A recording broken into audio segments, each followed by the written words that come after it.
the story that swallowed her whole was the Mm. headline. And I remember, reading it and just the way that this consumed her. And I sort of went, oh, well, okay, I get it. But also it's like, you're just a, writer, you showed up after the fact, you're just reporting on it.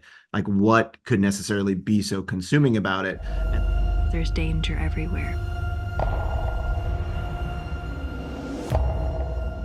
But danger had never looked quite like this before. This girl, Rena Vert, she's been missing for 3 days. That name, I saw something. What happened under the bridge? Can you keep a secret? Hey, it's Jim Alexander with The Real Talker. Quinn, Samir, how's it going? Good. How are you? Doing well. I'm only a few episodes in, and my mind's already all over the place and rattled. So I don't know what's left. With 6 more left, but, you got me in a tailspin. Good. Samir, I don't know. I got a feeling my other previous favorite show I remember on Hulu that you were involved with, Tell Me Lies. I'm getting some Tell Me Lies vibes. Is something wrong about this? Really?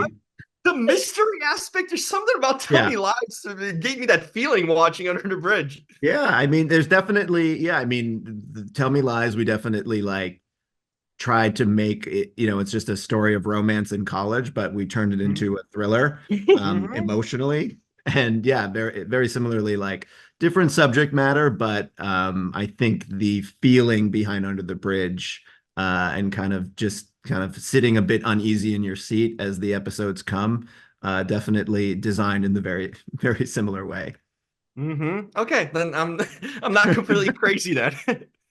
Uh, Quinn, this story had a lot of kind of storytellers to it prior to what you complaining is. I mean, obviously we had Manjit Virk and Rebecca Godfrey. How much, in a sense, of their vision and their story did you try to honor here, and how many liberties did you take yourself? Because you had to kind of, I'd imagine, do justice to them too. Yeah, I mean, we would certainly not be here if it weren't for both of their books. We optioned Rebecca's book and Manjit Virk's book in the development of the show.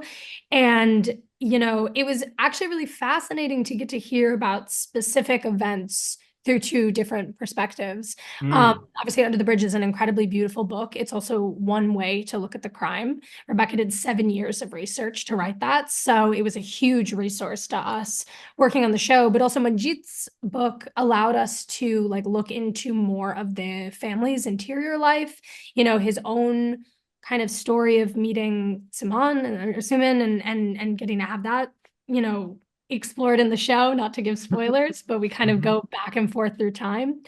Yeah, I mean, both were huge influences for the show. Anything surprised you during this whole process? Because we were obviously, as viewers, surprised episode to episode, but did anything of you guys through the research or conversations or anything that really stood out that really kind of took you back? I'm gonna start with you, Samir. I think there was I remember when I started it and I looked at all of this research that, because there was just tons and tons of news articles. And one, I remember a headline about Rebecca. It was like the story that swallowed her whole was the headline. And I remember, reading it and just the way that this consumed her. And I sort of went, oh, well, okay, I get it. But also it's like, you're just a writer, you showed up after the fact, you're just reporting on it. Like what could necessarily be so consuming about it? And then as time went on, it kind of happened to us where we realized like, oh, this thing kind of sucks you in. It like has its own gravitational pull in a way that it's kind of difficult to understand. And hopefully like by the time you get to the finale, we'll put that on the screen and you'll feel it. But yeah, the power of the event to really just kind of spin you around really surprised me. Yeah. I mean, I think for me, the most surprising aspect was just, I think that there's an instinct when you're reading nonfiction that you sort of forget that somebody is telling the story.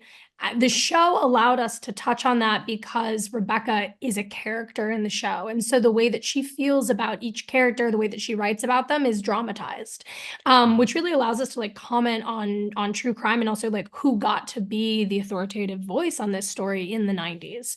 I think the most kind of surprising thing for me would be that there were things that I felt like I really knew as fact, because they were how Rebecca remembered them. You know, I worked with her for almost 3 years, so she told me certain memories over and over again.